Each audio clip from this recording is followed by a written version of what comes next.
Bismillahirrahmanirrahim. 3 hal yang wajib dihindari dalam pertengkaran rumah tangga. Pertama, hindari KDRT. Dalam Al-Quran, Allah memperbolehkan seorang suami untuk memukul istrinya ketika sang istri membangkang, sebagaimana firman Allah di surat An-Nisa, yang artinya, wanita-wanita yang kamu khawatirkan tidak tunduk, nasihatilah mereka dan pisahkanlah mereka di tempat tidur mereka dan pukullah mereka. Kemudian jika mereka mentaatimu, maka janganlah kamu mencari-cari jalan untuk menyusahkannya. Surat An-Nisa ayat 34. Namun izin ini tidak berlaku secara mutlak, sehingga suami bebas melampiaskan kemarahannya dengan menganiaya istrinya. Rasulullah SAW memberikan batasan lain tentang izin memukul.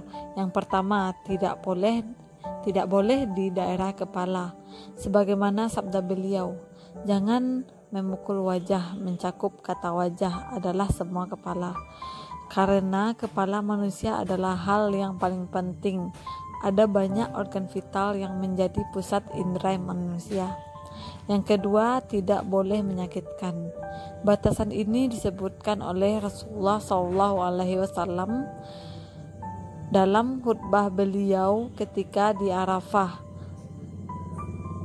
yang berbunyi, jika istri kalian melakukan pelanggaran itu, maka pukullah dia dengan pukulan yang tidak menyakitkan. Riwayat Muslim nomor 1218.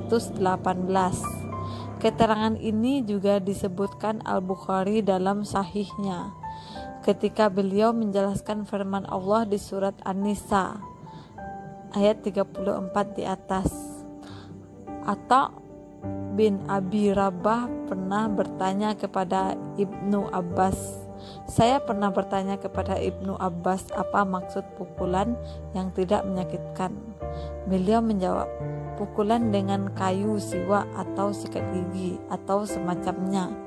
Riwayat At-Tabrani dalam tafsirnya 8-314. Termasuk makna pukulan yang tidak menyakitkan adalah pukulan yang tidak meninggalkan bekas, seperti memar atau bahkan menimbulkan luka dan mengeluarkan darah.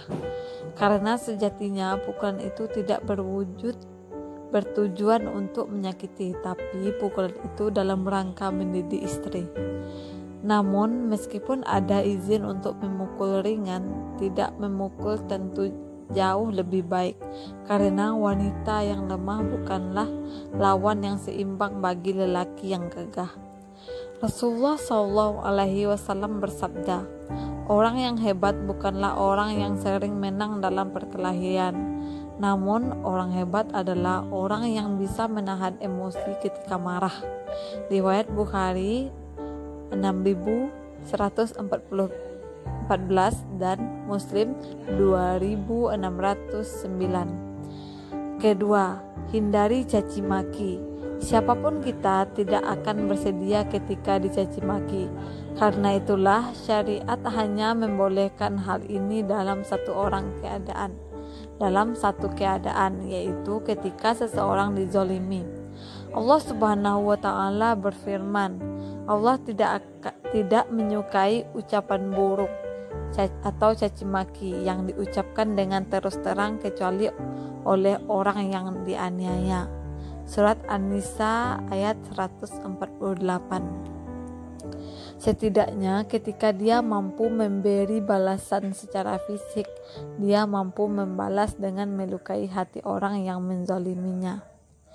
Dalam ikatan rumah tangga, syariat memotivasi kaum muslimin untuk menciptakan suasana harmonis, sehingga sampai pun terjadi masalah, balasan dalam bentuk caci maki harus dihindarkan.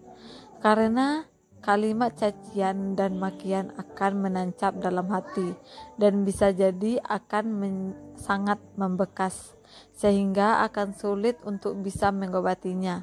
Jika semacam ini terjadi, sulit untuk membangun keluarga yang sakinah. Ketiga, jaga rahasia keluarga. Bagian ini penting untuk kita perhatikan. Hal yang perlu disadari bagi orang yang sudah berkeluarga. Jadikanlah masalah keluarga sebagai rahasia Anda berdua, karena ketika masalah itu tidak melibatkan banyak pihak, akan lebih mudah untuk diselesaikan. Terkait tujuan ini, Rasulullah SAW menasihatkan, jangan kamu boikot istrimu kecuali di rumah.